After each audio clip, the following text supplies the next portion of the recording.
Thanks for tuning in to the Justin Henry Show. Make sure to hit that subscribe button, drop a like, join in on the conversation, and follow on all social media platforms. What's going on, everybody? Welcome back to the Justin Henry Show. And sometimes I do a lot of talking myself, but I got to bring in some heavy hitters. Welcome my man, Eric Moody, to the show. Y'all might have seen him on ESPN talking fantasy football and WNBA. Eric, my man, how's it going, dog?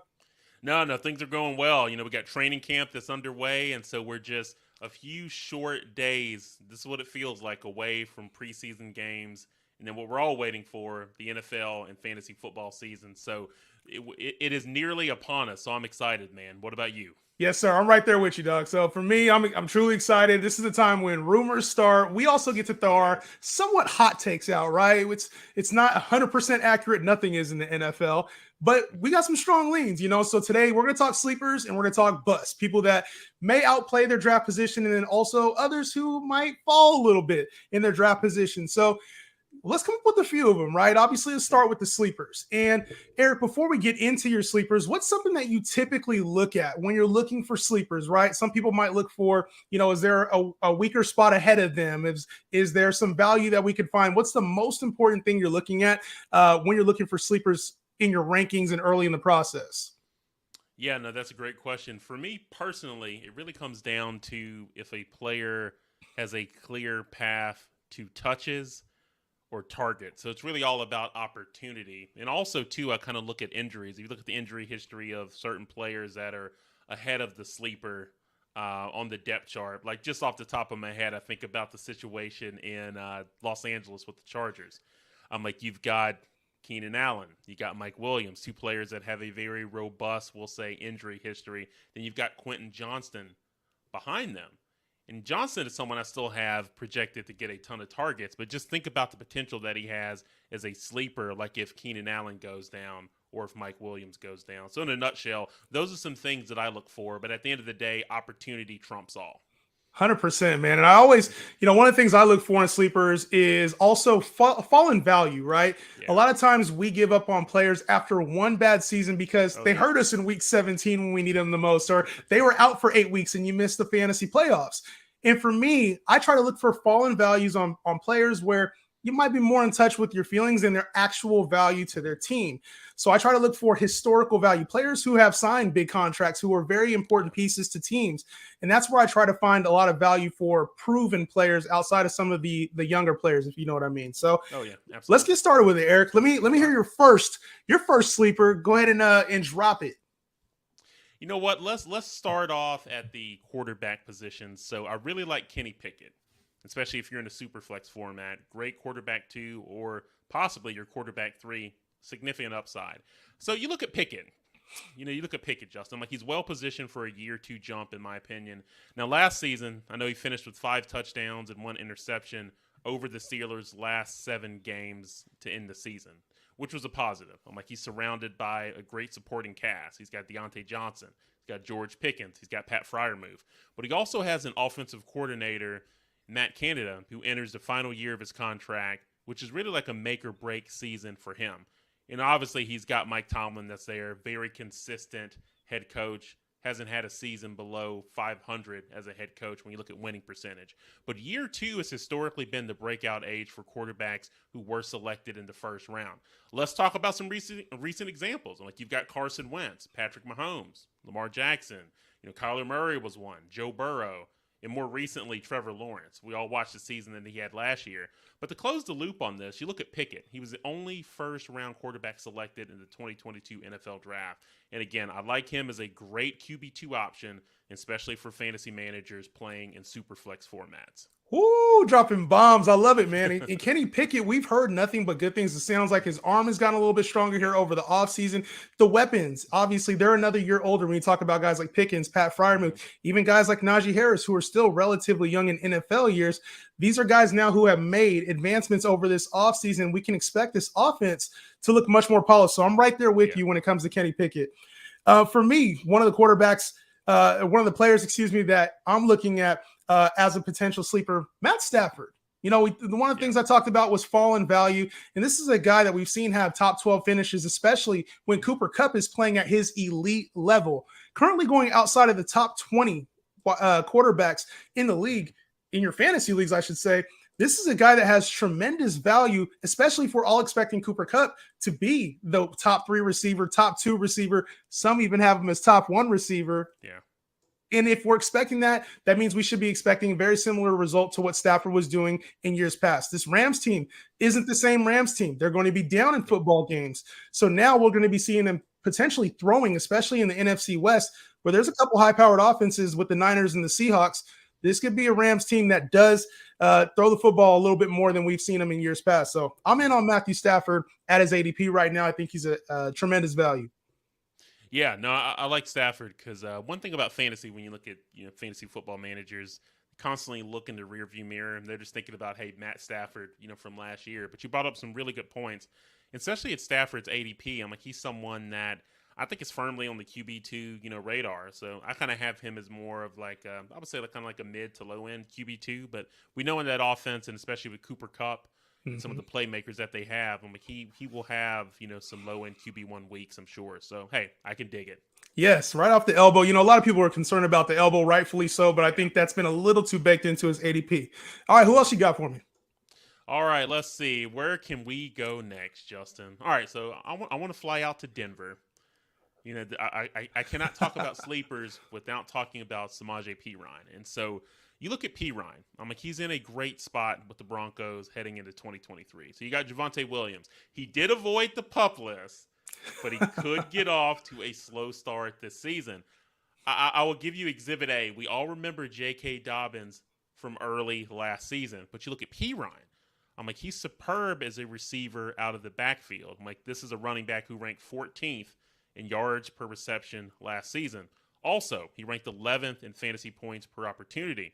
You look at Perine, if we want to dive deeper, he scored 23.6 fantasy points per game over 3 weeks when Joe Mixon was out due to an injury. Now, the Broncos' offensive line, they did struggle last season.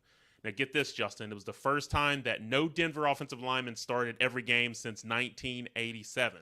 Now, the Broncos made targeted improvements to the unit in the offseason, which bodes well for Perine. And we haven't even started talking about Sean Payton, who's this team's head coach, and who was with the Saints for quite some time. And one thing about Payton, and I'm a hardcore Saints fan for my entire life, that during Payton's time in New Orleans from 2006 to 2021, the Saints had the 9th highest run block win rate in the league. And Payton has a history of prioritizing offensive line play and the running game. You look at the Broncos last year, they ranked 21st in rushing yards per game last season. I really don't see history repeating itself. And Payton also has a history of implementing a running back by committee. And even if Williams is healthy, Perine will still be actively involved in the Broncos backfield. And when I look at an ADP perspective, I just much rather have Samaje Perine at his ADP rather than Javonte Williams at his. I understand that completely, man, especially coming off the injury. I actually had one of the fantasy doctors on the other day, Jesse Morrison. He talked about Javonte Williams and that it might take some time for him to regain confidence, regain trust in that knee. And when I think about Samaje Perine, it's not, to me, it doesn't seem like the greatest value because he's at the upper echelon of backup running back. So the price is kind of baked in. But you mentioned it. If there is an issue with Javonte Williams, if he's slow to get back, there's tremendous value there. I'm going to go to another team, though, Eric. Or another teammate, I should say, from the Broncos is one of my sleepers, Courtland Sutton. Yeah. Another name who, we all love Jerry Jeudy. I love Jerry Jeudy. Okay. I think that he's going to have a potentially breakout year. And you talked about being a Saints fan and what Sean Payton can bring to an offense. We know he brings points. And so Courtland Sutton is the number 2 receiver on this team. And even though we can expect a lot out of Greg Dulcich, you talked about it as well. If this running back by committee isn't at full strength come week 1, they're going to have to rely on Russell Wilson and his arm. And we've seen Courtland Sutton be a top 20 receiver in fantasy before. So he finished last season as the wide receiver 43 in fantasy. And if you think about it, he played 15 games, missed a couple.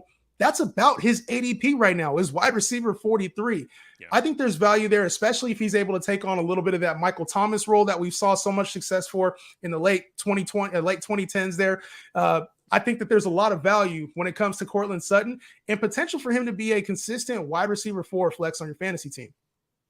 Yeah, I'm like, it's just at his ADP and just given where we've seen Sutton, where things have clicked, I'm like, he's performed well, but he's still a player on that team, Justin, and I agree with you here.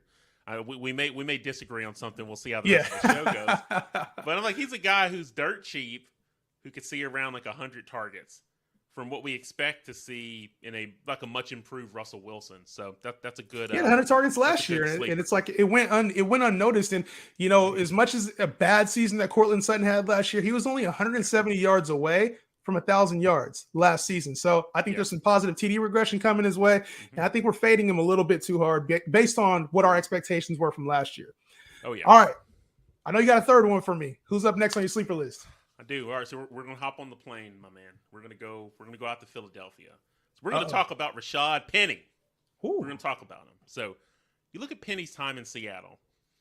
It obviously had ups and it had some downs, right? But he landed in such a great situation in Philadelphia with the Eagles. Now, the only other offenses in the league last season to average a higher number of total yards per game than the Eagles were the Buffalo Bills and Kansas City Chiefs. You look at the Eagles, we're going to dive deeper. They led the league in rushing attempts per game, ranked 5th in rushing yards per game. Philadelphia's offensive line ranked 2nd in run block win rate. Now, these are all trends that could easily repeat themselves in 2023 for the Eagles. Now, one thing about Philadelphia, there's no Miles Sanders there. They have 259 vacant rushing attempts, following Sanders' departure, heading down south to the Carolina Panthers.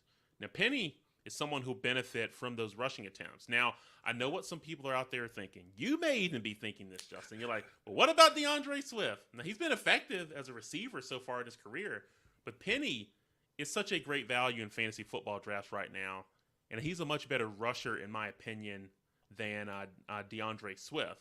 And I think he's someone who's firmly on the flex radar. Now, one thing about Penny, he averaged 6.3 yards per rushing attempt last season and had a breakaway run rate of 12.6%, both of which led the league for running backs with 25 or more rushing attempts. So I really like Penny, and he's someone I'm aggressively targeting in my drafts right now. I'm going to throw a little – sometimes, Eric, I'm gonna give you this. Sometimes I throw a little curveball your way because I am fading – not fading. I'm just not actively targeting Rashad Penny, but it's not for DeAndre Swift. I think Kenny Gainwell gets more involved, and I have concerns with Rashad Penny staying healthy, man. Yeah. Watched a lot of his tape coming out of San Diego State, and I love Rashad Penny, the player, but he's had a lot of trouble staying on the field, and you mentioned it. He has.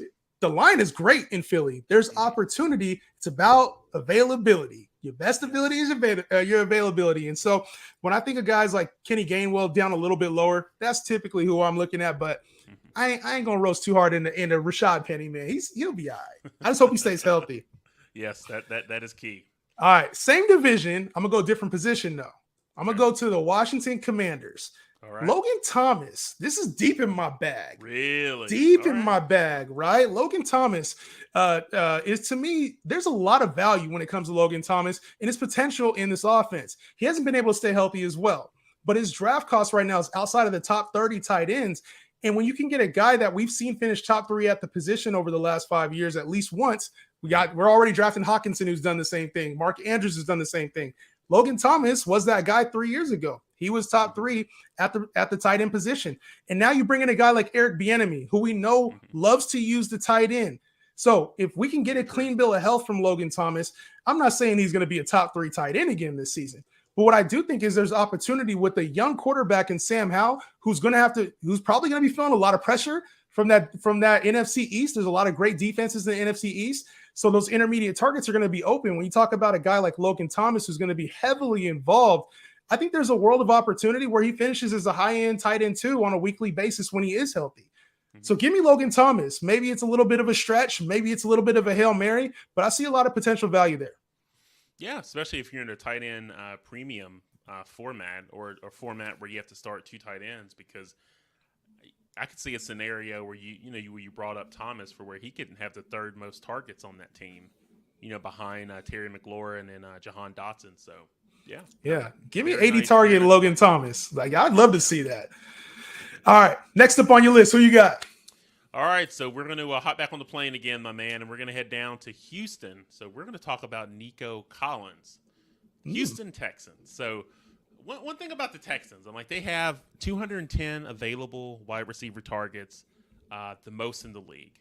The Texans also have 2,860 available air yards, the most in the league as well. And Collins is really the Texans' lone starter returning from last season's wide receiver group.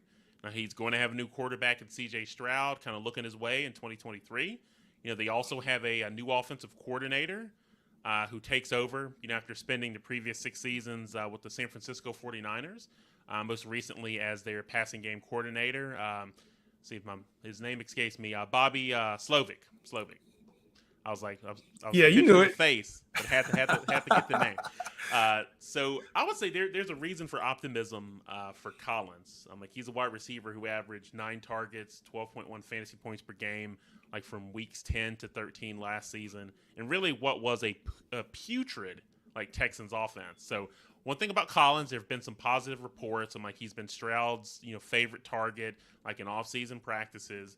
And the OC has Collins actually studying highlights of Julio Jones to try to emulate his playing style in this new scheme, which does incorporate elements from Kyle Shanahan's system. And so when you consider Collins' average draft position and also these positive early reports, he could become a promising flex option in 2023. So don't leave your fantasy football draft with Nico Collins because he's essentially free at his ADP right now.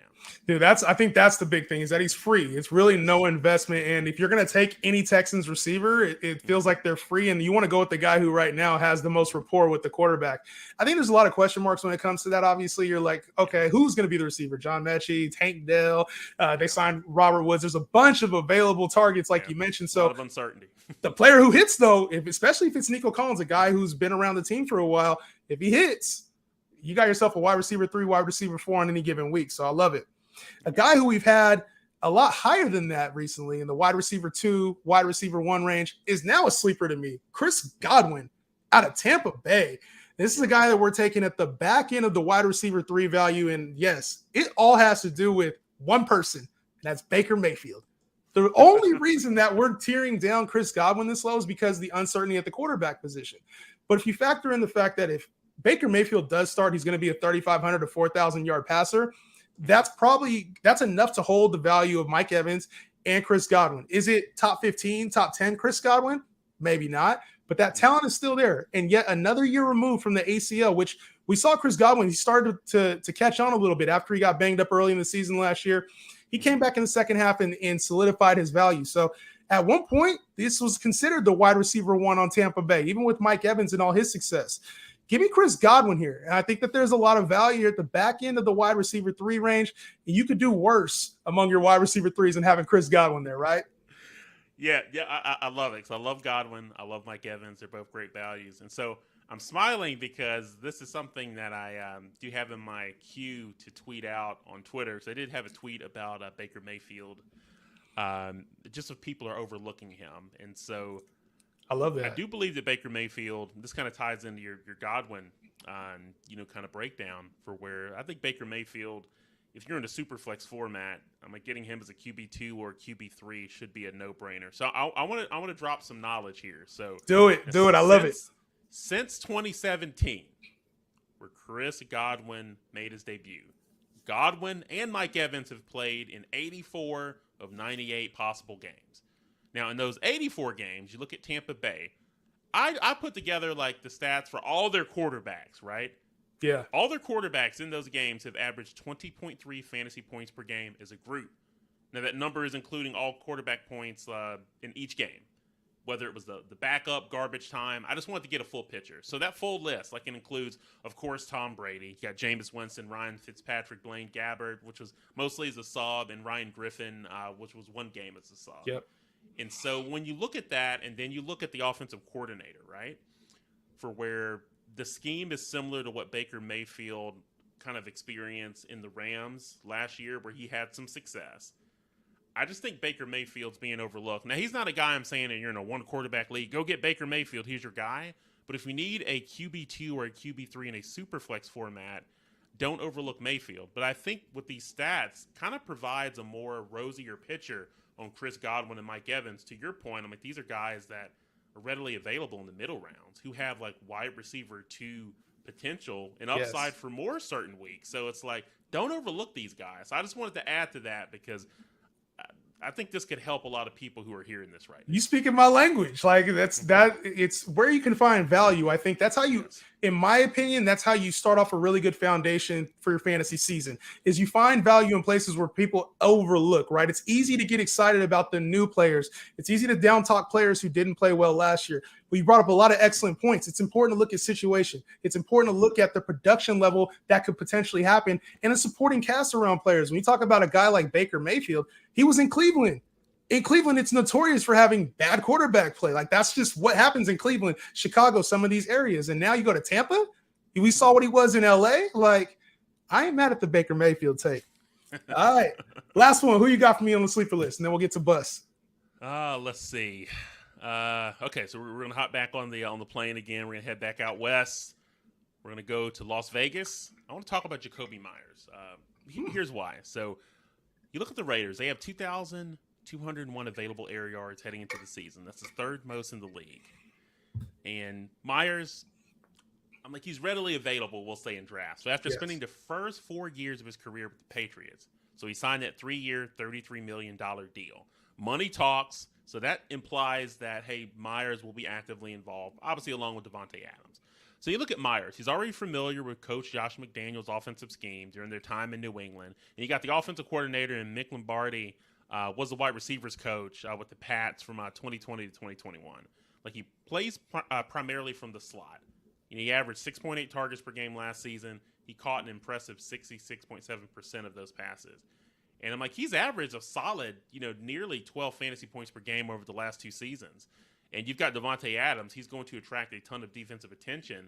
I just think quarterback Jimmy Garoppolo really can rely on Myers as a dependable secondary target. I know there's a lot of rumors surrounding Hunter Renfrow as we approach the preseason, but I look at Myers as another wide receiver that's firmly on the flex radar, especially if you're in a deeper league, in like a 12, 14 team league or a league with deep benches. Yeah. I think he has an opportunity to really surpass expectations, especially if the Raiders find themselves in negative game scripts, which is likely to happen considering how poor that defense is, and they haven't had any major additions this offseason. Yeah, no, I'm not with you on Jacoby Myers, but I like the take, man, because there's so much open there, right? And you talk about a guy who knows the system already. Yeah. And Lord knows things happen. Anything happens with Devontae Adams, it's like now he steps up into an even more prominent role.